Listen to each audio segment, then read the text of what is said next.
opportunity to thank Madam Chair for her commitment and dedication to this party. She has been the sole person to keep this party alive and together. And so I give her a hand. The other thing is that I want to just commend each and every one of the candidates that are in this room that are offering themselves for public service. It is not easy, trust me, but because you have committed to this community and you are offering yourself to public service, then I commend you, and this community needs you. Now, let's talk about, I've been doing this for about 12 years now. I've been active in the community since I retired from the United States Army in 1994. I wanted to be here last month, but I couldn't be here because I was down at Fort Stewart where my daughter, who had 17 years in the service now, was promoted to the Sergeant First Class. So we're very, very proud of that. And so we are a military family. My wife is with me. She's prior service. I'm retired Army. My son, my daughter, we're all military. And so one of our priorities is obviously our military. We want to make sure. And what has happened is over the course of the last 2 sessions, we've been really successful in taking care of our military and their families. I've initiated a packet called A Promise Kept. And that's simple, very, very simple, that whatever we promise our military retirees, that we make sure that we deliver on it and that we do not renege on it. And so we're working with that. The other thing that I'm doing is I visited every military base in Georgia. I went to Washington, D.C. I spoke with both of our senators. I spoke with 5 of our congressmen. And my objective is to meet the matrix for the Department of Defense to make sure that we never have to revisit 2005 again. Y'all who do not, maybe not familiar with 2005, in 2005 we had a BRAC closure. We lost Fort Gillem and we lost Fort McPherson.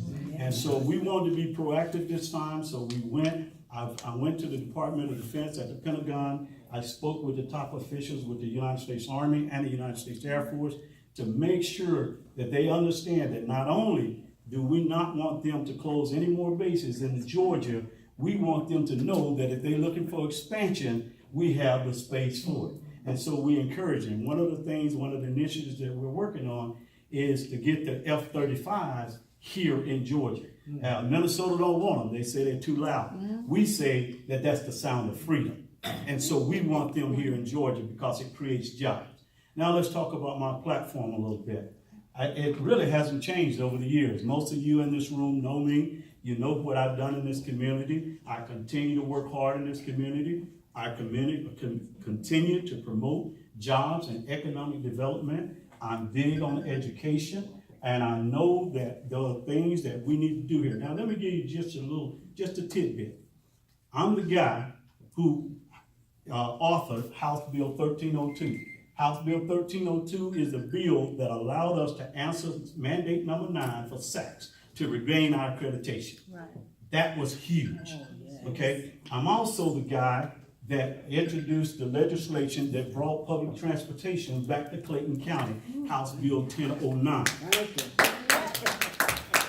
I'm also the guy that founded and started a very successful, national renowned high school and Elite Scholars Academy high school. I founded that in 2008. If you go down I-75 heading north, right across from the Porsche place, you'll see an old park and ride lot with airplanes that are sitting in that lot. That is a lot that I went to Congress and lobbied for, that get that $10 million prime property deeded to Clayton County for $1 for 100 years. And the purpose of that is so that we can build us a conference center that would be attached to a commercial aviation museum. That's important to us. Again, that's economic development and that's growth. And so what have I planned to do? More of the same. And let me just tell you this. It's easy for someone to sit up and say, we need change. Well, what does change look like? When you have someone that's been doing the job, that's been on the front line all these years, then you don't need to change. What you need to do is support. Let's talk about stability. Right now, everything that's developed is being developed north of I-20. Am I right about it? You're right. We can't seem to get any economic development and growth south of I-20. But part of that is because of our lack of influence in the state. And how do you gain influence? Stability. That's been our number one issue in this community, is that we do not have the stability, the influence, and the access to make things happen. And so that's what I want to do. I want your support. I'm asking for your support. I don't take anything for granted. A lot of my colleagues that's been out there for years, they're not here. I've been with the Democratic Party forever. I pay my dues every year. So I don't just come out when it's time to be elected. I'm here every single day on the front lines trying to make things happen for you. And the reason why I do that is because you deserve it. Thank you for your time. I ask for your support.